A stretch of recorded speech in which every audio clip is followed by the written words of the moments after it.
Pour afficher plusieurs photos, je vais procéder autrement. Je vais modifier ma fenêtre. Donc supprimer dans un premier temps le label photo.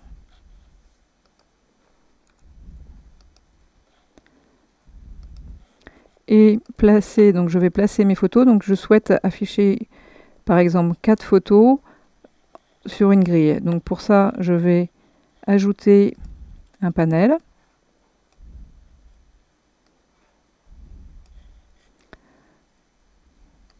Je vais lui mettre un titre.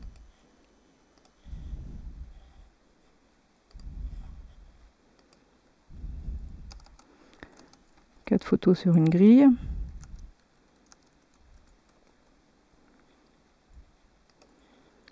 Et donc pour dire que les photos vont s'afficher sur une grille, je vais modifier le layout. Donc le layout, c'est le gestionnaire d'affichage. Donc je le modifie en cliquant droit sur le panel.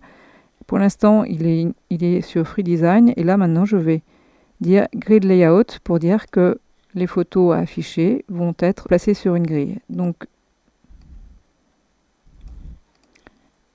les paramètres de ma grille, donc je sélectionne dans le panneau Inspector Grid Layout, et là je suis capable de dire combien de lignes et de colonnes je veux mettre. Donc là je vais mettre 2 lignes de colonnes puisque je vais afficher 4 photos. Mon panel, je vais l'appeler boîte photo. Et maintenant, je vais définir, créer mes photos par programme. Donc je vais définir 2 variables. La première variable va concerner l'icône photo. La deuxième variable va être un JLabel. Donc je vais créer par programme mes labels plutôt que de les positionner directement dans mon grid layout. Donc JLabel, photo, point virgule.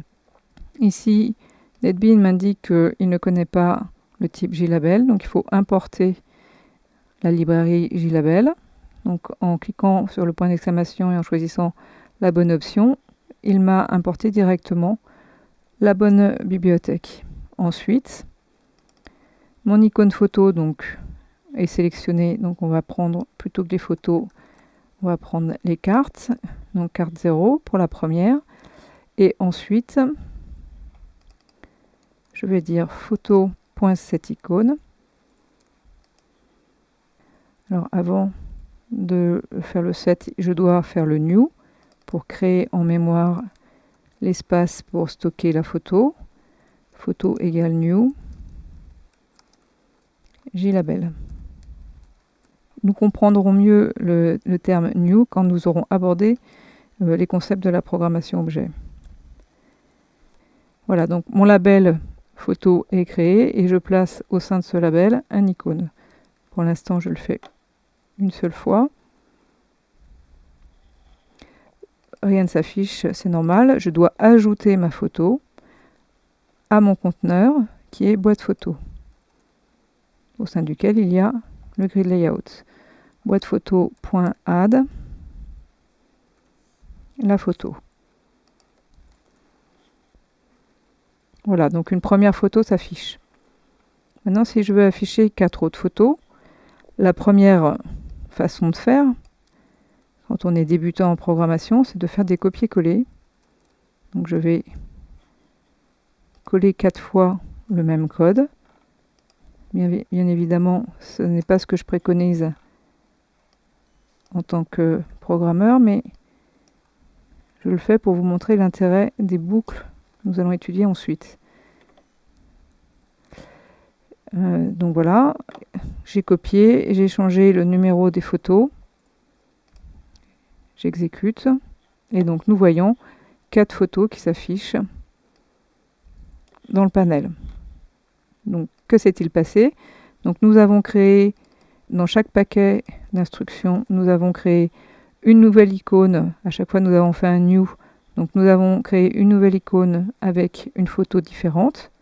Nous avons créé un nouveau label, même s'il porte le même nom, ce n'est pas à chaque fois, ce n'est pas le même objet puisqu'il y a un new.